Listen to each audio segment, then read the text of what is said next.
সময়ের দরখাস্তটি নামঞ্জুর করেছেন এবং চার্জ গঠন করে পরিমনির বিরুদ্ধে ডাব্লিউএ ইস্যু করেছিলেন। বিজ্ঞ আদালত একটু সতর্ক থাকার জন্য বলেছেন সবাইকে। গতকাল মামলাটি চার্জের জন্য দিন ধার্য ছিল। পরিমনি একটু শারীরিকভাবে অসুস্থ থাকায় বিজ্ঞ আদালতে উপস্থিত হতে পারেননি। আমরা সময়ের দরখাস্ত দিয়েছিলাম।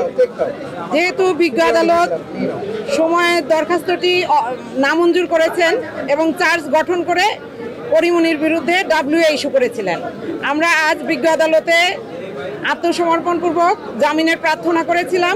বিজ্ঞ আদালত জামিনের প্রার্থনা মঞ্জুর করেছেন এবং পরিমনি জামিন প্রাপ্ত। এখন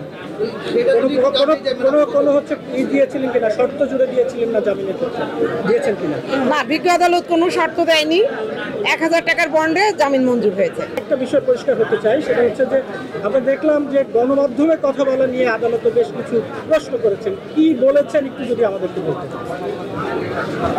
বিজ্ঞ আদালত বলেছেন যে আইনজীবী এবং গণমাধ্যম কর্মী আপনাদেরকে মামলার প্রচারণার বিষয়ে সংযত হওয়ার জন্য বিজ্ঞ আদালত আহ্বান জানিয়েছেন, যাতে যথাযথ তথ্যটা যায় এবং আদালতে যে বিষয়গুলো একান্তই বিচারিক সেই বিষয়গুলো যাতে বাইরে না যায়, এই বিষয়ে বিজ্ঞ আদালত বিজ্ঞ আদালত একটু সতর্ক থাকার জন্য বলেছেন সবাইকে। আপনি তো পরিমনির আইনজীবী, পরিমনি একটি মামলা করেছে ব্যবসায়ী নাসিরউদ্দিনের বিরুদ্ধে হত্যা চেষ্টা, সেখানে আরেকটি একই ঘটনায় সেই বোট ক্লাবের তার বিরুদ্ধে আরেকটি মামলা চার্জ গঠন হয়ে গেল। দুটো ঘটনা যদি একই হয়, দুটি ঘটনায় একই সাথে সঠিক হয় কিভাবে? আইনি ব্যাখ্যাটা আসলে মূলত পরিমনির সাথে যে ঘটনাটি ঘটেছিল আপনারা সবাই জানেন।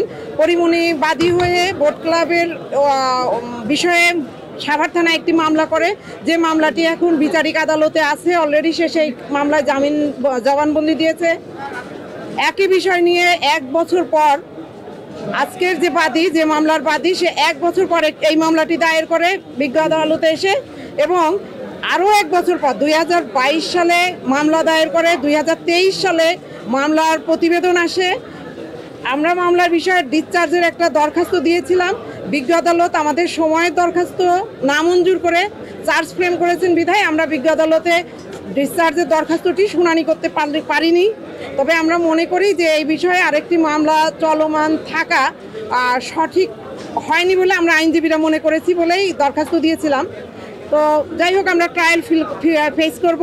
আমরা মনে করি যে এই মামলায় একই ঘটনা যেহেতু পরিমনির বিরুদ্ধে শেষ পর্যন্ত কিছুই হবে না বলেই আমরা মনে করি।